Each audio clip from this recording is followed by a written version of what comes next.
Maestro di sport Carlo Devoti, specializzato nell'atletica leggera, ma anche nella pallavolo, perché ho giocato tanti anni in pallavolo, ho fatto anche allenatore, ho conseguito i 3 brevetti internazionali di pallavolo che si tenevano allora in Cecoslovacchia, e però la mia passione è sempre stata, l'attività giovanile, la promozione sportiva. Attraverso la promozione sportiva e poi combinata con un grande festival internazionale di giovani, ho avuto la possibilità di conoscere tanti giovani del mondo. Da noi partecipano 42 nazioni, pensate, e attraverso la conoscenza ho cercato di, attraverso il confronto, attraverso lo scambio, che è il nostro sistema metodologico, ho ampliato le mie vedute su quello che oggi è il mondo dei giovani.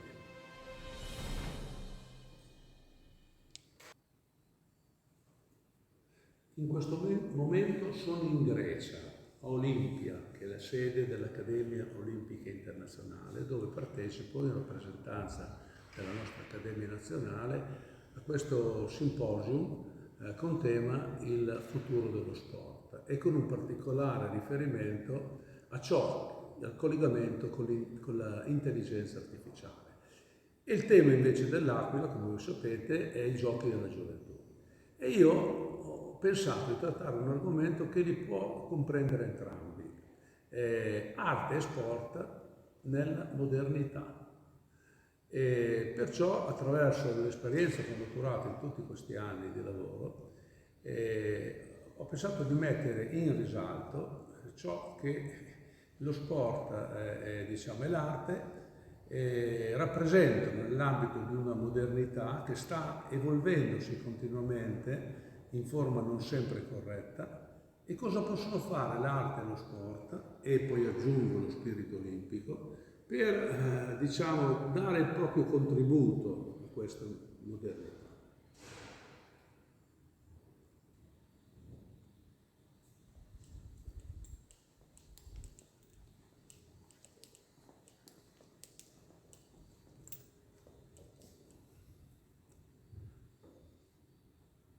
Ricordo un caro amico, Alfredo Rasori, un maestro, direttore didattico, ex nazionale di pallavolo, al quale spesso esprimevo le mie difficoltà nel trovare le parole giuste per esprimere un concetto. E lui mi diceva: Carlo, capisco le tue difficoltà, però per evitare di perdere troppo tempo rivolgiti alla letteratura. Vedrai che troverai qualcuno che prima di te le ha scritte, documentate, e che in poche parole esprimono un concetto che a te richiederebbe molto più tempo, e che non è utile neanche a perdere. Ecco, io forte di questo pensiero dell'amico Alfredo, ho preso per entrare nel clima della mia redazione tre persone. Uno si chiama Edgar Morin, che tutti conosceranno, un grande intellettuale, una persona proiettata nel futuro. Ha scritto un grande libro, L'educazione al futuro, che si rivolge ai giovani, insegnando cosa è necessario che i giovani si portino in dote per affrontare un futuro sempre più complesso. Edgar Morin dice: la riforma del pensiero e dell'educazione che difendo è una riforma che mira a promuovere la complessità, l'interdisciplinarietà, l'apertura, la tolleranza e la creatività. Viviamo in un mondo sempre più complesso e globalizzato, in cui le soluzioni semplicistiche e unidimensionali non sono più sufficienti. Abbiamo bisogno di sviluppare una mentalità complessa, capace di affrontare i problemi da più prospettive, di integrare la diversità e di cercare soluzioni creative e innovative. A tal fine è fondamentale promuovere l'interdisciplinarità, vale a dire la collaborazione e il dialogo tra le varie discipline scientifiche umane, per poter affrontare i problemi in modo più completo e olistico. È altresì importante promuovere l'apertura e la tolleranza, la capacità di ascoltare e comprendere gli altri, di rispettare la diversità e di imparare da esse. Infine è essenziale promuovere la creatività, la capacità di immaginare nuove soluzioni e di innovare in tutti i settori. Ora, a questo si aggiunge un altro esponente Diciamo che ho cercato su internet, e non è che lo conosco bene come Morin, però so che lui scrive, è molto coerente con il pensiero di Morin. Si chiama Hayao Miyazaki, penso che sia un giapponese, cofondatore di Studio Ghibli. Pensa all'uso dell'intelligenza artificiale nell'arte che vede come un insulto alla vita stessa. In un'epoca di rapide innovazioni tecnologiche, Hayao difende con passione l'arte tradizionale, esprimendo scetticismo verso le tecnologie che minacciano l'essenza umana della creatività. Le sue parole sono un invito a preservare ciò che ci rende autenticamente umani, e non solo nell'ambito dell'arte, ma in tutte quelle capacità motorie, morali, salutistiche, sociali di cui l'uomo è naturalmente dotato, con cui ha costruito il suo progresso. Sono testimone dell'impoverimento di tali qualità, osservando i bambini che frequento quotidianamente, che anziché affrontare ostacoli e produrre sforzi per superarli, si avvalgono di quelle tecnologie che il mercato gli offre, illudendoli che questa sia la strada da percorrere per affrontare ben attrezzati il futuro che li attende. Lungi da me il pensare che tali tecnologie siano demoniache, ma ritengo che il loro contributo deve non impoverire o peggio sostituire le nostre capacità naturali, ma invece arricchirle di un valore aggiunto. Ciò che invece è costato è che mentre le difficoltà e i rischi presenti nella vita odierna si intensificano, si riducono quelle difese atte a contrastarli.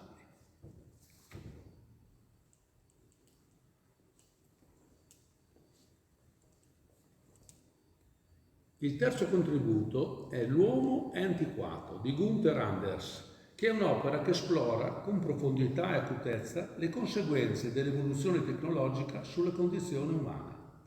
Anders si interroga sul ruolo e l'impatto della tecnologia nella società moderna. Il suo concetto descrive il divario tra le capacità umane e la perfezione delle macchine create dall'uomo. Questa discrepanza porta ad una riflessione sul senso di inadeguatezza e insoddisfazione che l'uomo prova nei confronti delle sue creazioni, nonché sulla difficoltà della morale di tenere il passo con l'evoluzione tecnologica. La visione di Anders, sebbene possa apparire a tratti pessimistica, offre spunti di riflessione essenziali per comprendere e affrontare le sfide poste dalla tecnologia alla nostra esistenza.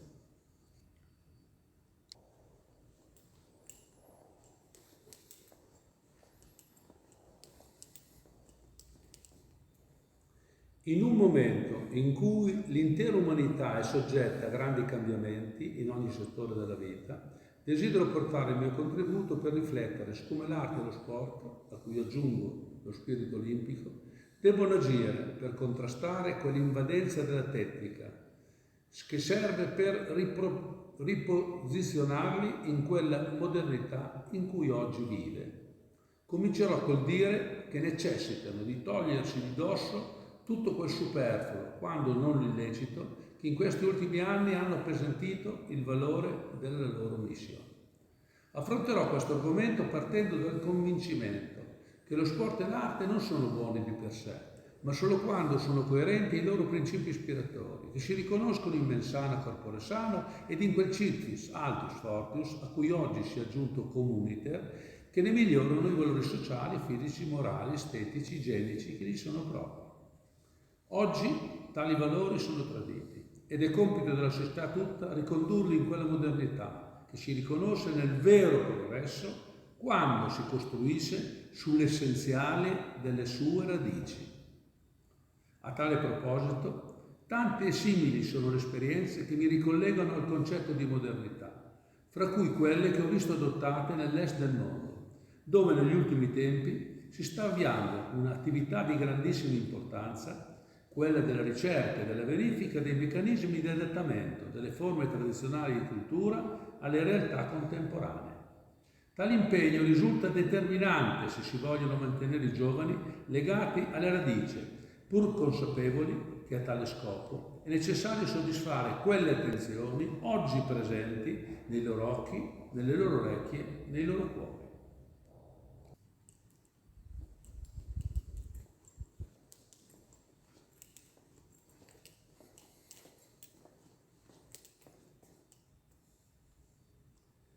In primis sono partito affrontando non tanto gli argomenti della tecnica, ma da quei valori sociali molto spesso posti in secondo ordine, ma che rappresentano oggi più che mai le vere fondamenta capaci di rispondere all'invadenza della tecnica.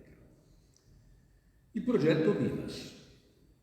È da questa riflessione da cui sono partito 41 anni fa per costruire il nostro progetto Vivas, acronimo di vivere i valori con l'arte e lo sport, tenendo di conto del mondo in cui oggi viviamo.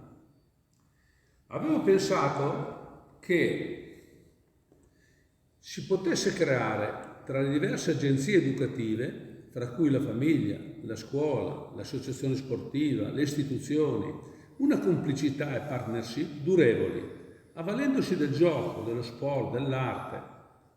Come la scuola non deve limitarsi a creare il buon allievo diligente, così l'associazione sportiva artistica non devono limitarsi a creare il buon atleta e artista. Entrambe aspirano anche a formare il bravo giocatore, colui che in ogni tipo di competizione, gioco, sfida e disciplina incarna e interpreta dei valori morali, delle attitudini motivazionali positive e gioiose. Ritengo che maestri e tecnici sportivi possano incontrarsi, sostenersi concretamente per rispondere insieme ad una domanda che viene posta dai loro genitori, dalla società civile. Che uomo sarà questo bambino? Sarà giusto? Sarà allegro? Sarà sano? Sarà un cittadino del mondo? Queste sono le domande, non se egli sarà disciplinato o se sarà un vincente. La mia ambizione è da sempre stata quella di realizzare insieme un modello di partnership tra gioco, sport, arte, salute, ambiente, educazione, fondato sul tipo di esperienze che un ragazzo incontra e supera per giungere ad essere un bravo giocatore.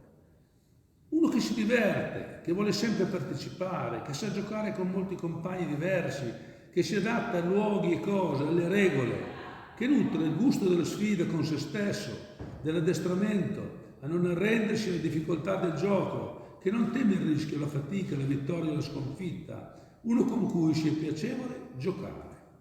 Quali esperienze di gioco formano un tale giocatore? Quali riflessioni? Quali curriculum?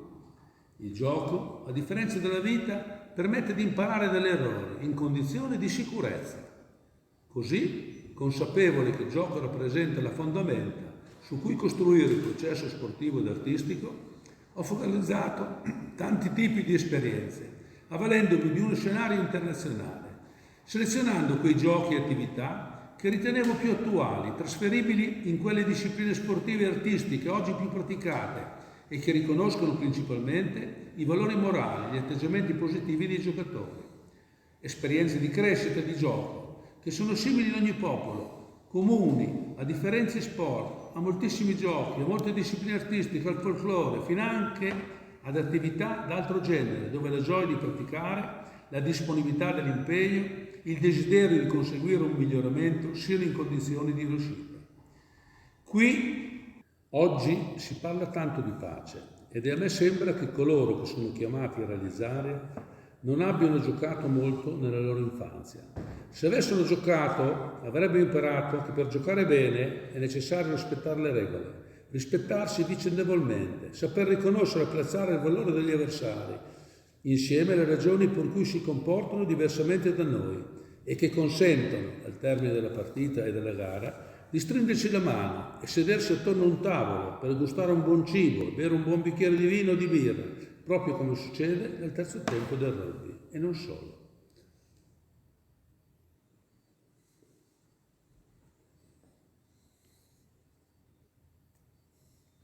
Il Festival Internazionale dei Giovani dedicava ad ogni stagione un valore sociale, ambientale, salutistico e fra questi misericordia, olimpismo per la pace, welcome, laudato si, temi trattati da Papa Francesco, i cui appelli ho da subito ritenuto fondamentali a tale proposito.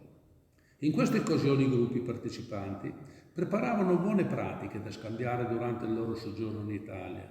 Ricordo l'esperienza di Growing Peace fra i ragazzi palestinesi ed israeliani, la nostra partecipazione al Summit Mondiale dei Giovani per la Pace a Sarajevo, con tema l'uomo multiculturale costruirà il mondo, dove noi abbiamo presentato il nostro progetto Vivas con i suoi giochi artistici e sportivi che avevamo preparato per l'anno europeo dello sport, il cui slogan era Move Your Body and Stretch Your Mind, e che stavamo preparando per l'anno 2005, che l'ONU aveva dedicato al tema Sport for Development and Peace.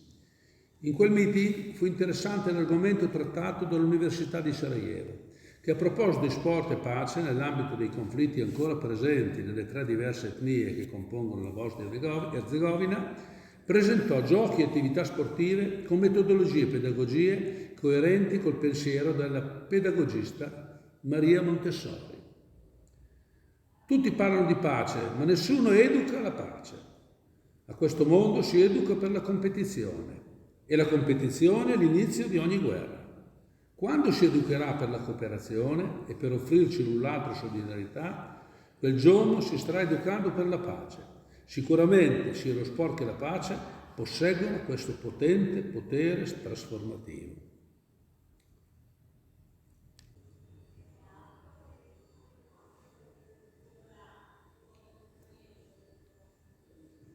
Seguirono l'incontro fra i cinesi e i taiwanesi durante le Olimpiadi di Pechino 2008, che accettarono di farsi fotografare con entrambe le bandiere. Lo stesso fu fra i russi e ucraini e tanti altri, a dimostrazione che i giovani sono i migliori ambasciatori di pace e che l'arte e lo sport sono 2 strumenti universali con cui allenarsi per coltivarlo. In questi anni, viaggi, incontri, confronti e scambi, l'opinione che mi sono fatto sul futuro che i giovani dovranno affrontare e trasformare in meglio richiede il passaggio del testimone da noi adulti a loro che lo dovranno vivere, ed è giusto che si preparino a governarlo. Il re è nudo, appartiene a loro, che non hanno pregiudizi e dunque posseggono visuali più ampie e approfondite. Tali visioni le ho viste realizzate in più parti del mondo. E fra queste mi piace ricordare quella vissuta a Mosca nell'ambito della manifestazione Inclusive Dance, che si è tenuta presso la cattedrale di Cristo Risorto, il cui piano terreno era stato trasformato in piscina al tempo del comunismo. Ora al posto della piscina c'è un enorme e stupendo teatro dotato di 2000 poltrone che abbracciano il palco, dove nell'occasione i giovani artisti con differenti disabilità si esibiscono accompagnati nei loro esercizi da atleti e artisti affermati, consentendo prestazioni applaudite ad un numeroso pubblico presente. Anche questo è un buon esempio che testimonia le capacità creative e trasformatrici dello sport, quando indirizzato verso i suoi intenti più nobili. A queste manifestazioni venivano assegnate le più prestigiose sale di Mosca, e anche questo è un segno del mondo che cambia.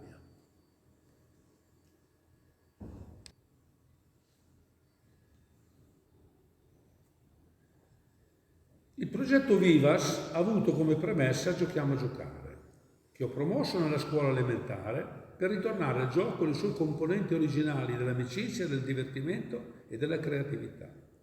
Fra queste scuole in cui ho insegnato in questi ultimi tempi sono partecipate dall'85% di nuovi cittadini, provenienti da 42 etnie del mondo, e la cui presenza multiculturale rappresenta il contesto ideale per realizzare i nostri obiettivi.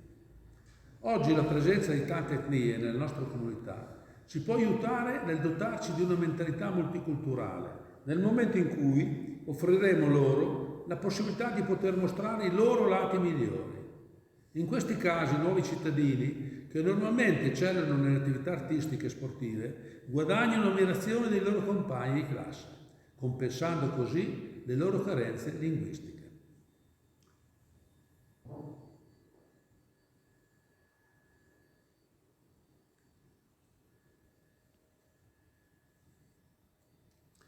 In molte realtà da me visitate ed indagate ho rilevato che la risoluzione di problematiche motorie e volitive, oggi presenti, vengono anticipate a cominciare dalla prima infanzia.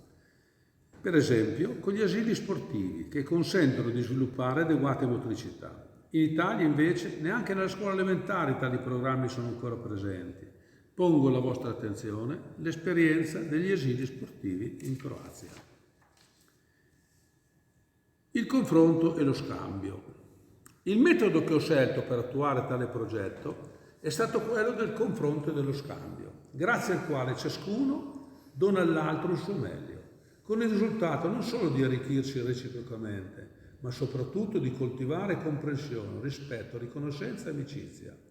Questo atteggiamento mi è derivato dalle mie esperienze interculturali maturate a contatto con i diversi popoli del mondo, che in tutti questi anni ho incontrato, prima come atleta, poi come organizzatore del Festival Internazionale dei Giovani, come maestro di sport e a contatto con le scuole frequentate da nuovi cittadini. Ed ancora nell'organizzazione di feste interculturali, viaggi all'estero in automobile, dalle pianure alle montagne dell'Est Europa.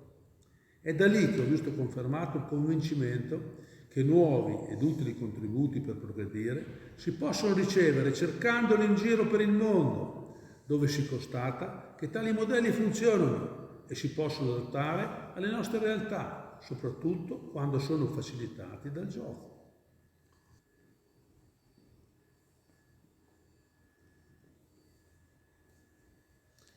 Il valore delle radici.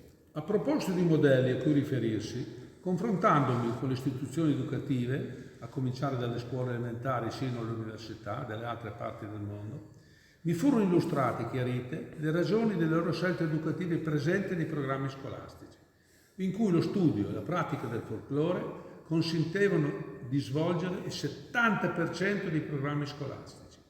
Attraverso il folklore, infatti, si possono studiare materie come storia, geografia, lingua, dialetti, canto, musica, danza, giochi popolari, scultura, pittura, cucito, cucina, valori identitari, sociali, morali, estetici, e questo in modo piacevole, gentile e soprattutto condiviso dalle famiglie, dalle istituzioni, queste ultime interessate a formare cittadini con una forte identità. Questo lo vedo visitando le scuole d'arte, le case della cultura, queste ultime affidate prevalentemente ai nonni, che tramandano ai nipoti le conoscenze artistiche.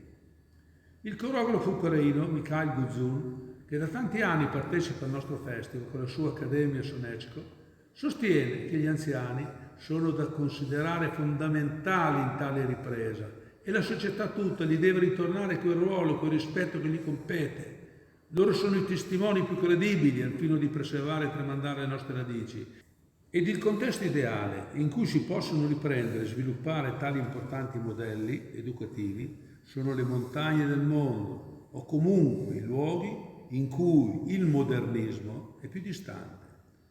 Ciò l'ho visto confermato anche sulle montagne dei Carpati in Romania, dove padre Irinel, sacerdote della parrocchia di Cucaieti, mi diceva che a causa della partenza di molti genitori per l'estero, i figli sono fidati ai nonni, così vicini ma così lontani, con il compito di educarli alle tradizioni, combattendo l'invadenza delle nuove tecnologie che tendono ad allontanarli anziché agire come valore aggiunto.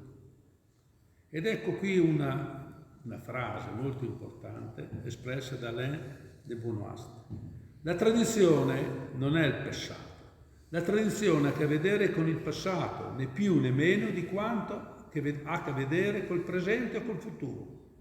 Si situa al di là del tempo, non si riferisce a ciò che è antico, a ciò che è alle nostre spalle, bensì a ciò che è permanente, a ciò che ci sta dentro. Non è il contrario dell'innovazione, ma il quadro entro cui si debbono compiere le innovazioni per essere significative e durevoli.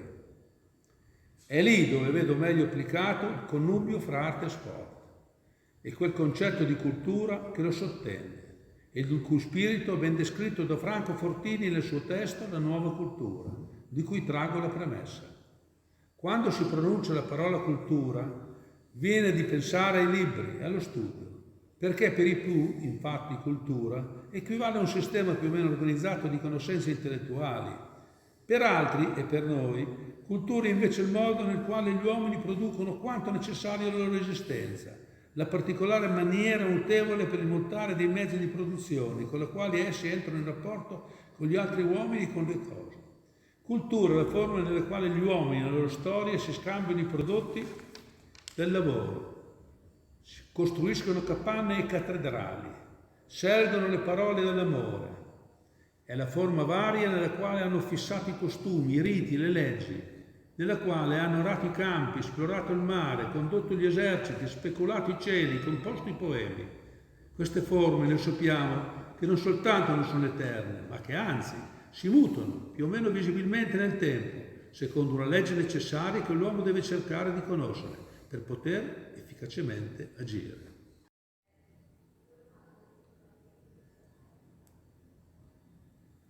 Per comprendere ed attuare tali concetti necessita dotarsi di umiltà, abbassare la soglia di fanatismo che è presente in ciascuno di noi, migliorare la comprensione che Edgar Morin include nel suo libro Fra i 7 saperi necessari all'educazione del futuro. È necessario considerare la povertà materiale alla stregua del sociologo linguista Noam Chomsky. La povertà materiale induce la ricchezza culturale. E dunque considerarla non indegenza, ma essere dotati per vivere in un clima di sostenibilità, dove si coltiva l'essenziale e si può fare meno del superfluo e di ciò che il consumismo ha indotto in ciascuno di noi, che apparteniamo a parte del pianeta che definiamo più ricco. Su questo tema, che si riferisce allo sviluppo sostenibile, e cioè togliere il superfluo, l'opposizione viene dal consumismo che invita a consumare di più, motivando l'affermazione che la ruota deve girare. È dunque una lotta dura, che richiede impegno da tutte le agenzie educative, fra cui quelle che promuovono arte e sport.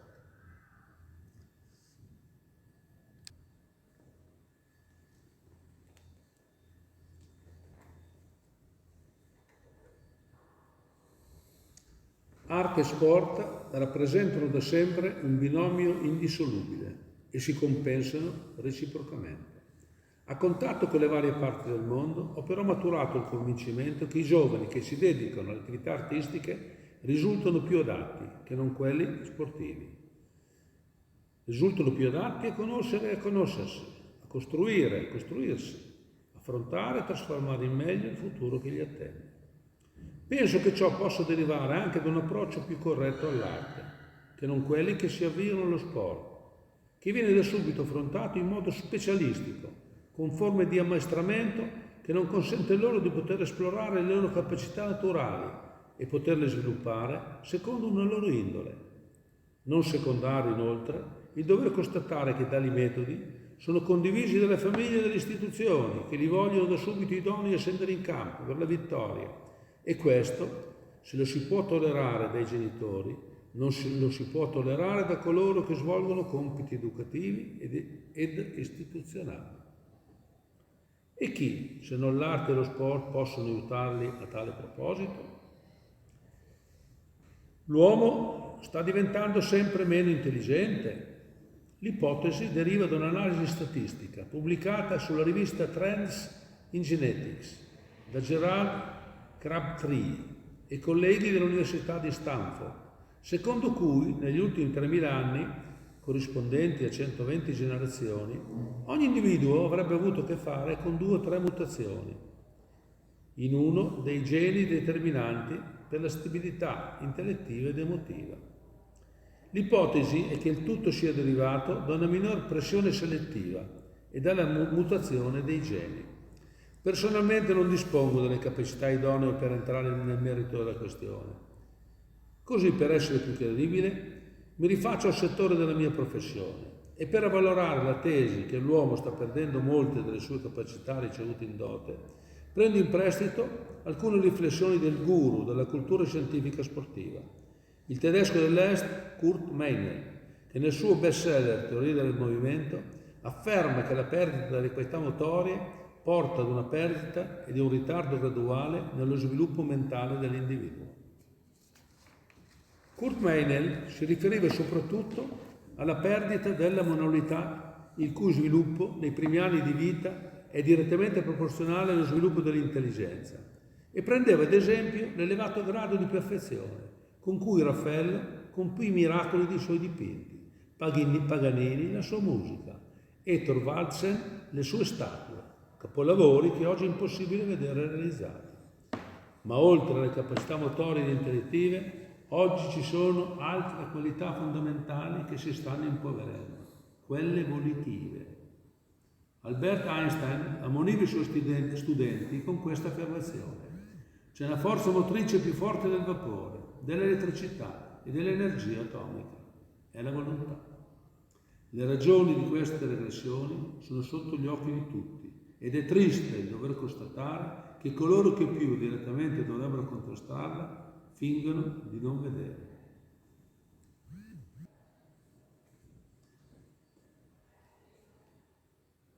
Una buona società è quella che aiuta i suoi amministrati a scoprire i loro talenti per poi coltivarli nell'interesse proprio della comunità in cui vivono. Se così fosse, loro potrebbero vivere felicemente la propria vita, contribuendo alla felicità della loro comunità. L'arte e lo sport rappresentano due settori della vita ideali per attuare questo obiettivo. Ritengo sia molto importante rivedere gli obiettivi che devono porsi i nuovi giochi della gioventù, che devono perseguire sia l'opportunità dell'avviamento alla pratica sportiva, ma in modo tale che questo sia vissuto nella sua interezza, coerentemente all'affermazione che lo sport non è buono di per sé, ma solo quando è coerente ai suoi valori ben illustrati nello spirito olimpico. Pongo così alla vostra attenzione alcune riflessioni che ebbi modo di elaborare grazie alle lezioni di storia e cultura contemporanea impartitici dal nostro professor Vincenzo Cappelletti, al tempo dei miei studi presso la Scuola Centrale dello Sport a Roma. Il professor Cappelletti trattò l'argomento dello sforzo, della fatica, della volontà come qualità fondamentali in ogni settore della vita, necessarie per migliorarci ed oggi quanto mai necessarie per compensare quella perdita di qualità motorie, intellettive e uditive causate dall'eccessiva adesione alla società dei consumi.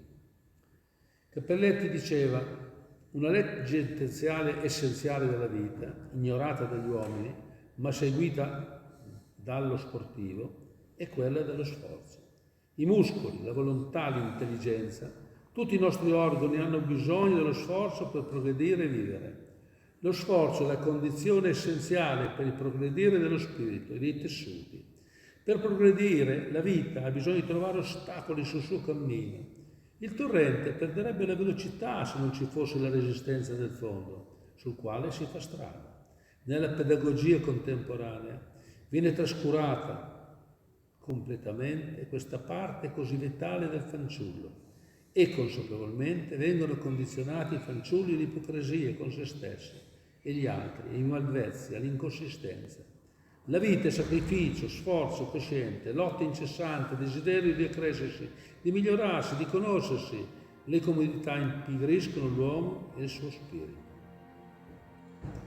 A questo punto non mi rimane che ringraziare il Presidente del Consiglio Comunale di Parma, l'architetto Rinnovio Michele, che mi ha consentito di registrare questo filmato qui nella sala consigliare. La ragione è che Parma sarà nel 2027 la capitale europea dei giovani e la nostra ambizione, che ho già portato all'attenzione della nostra direzione nazionale, è quella di candidare la nostra accademia a rappresentare la sessione 2027 qui a Parma, trattando un tema inerente ai giovani, all'educazione sportiva e artistica.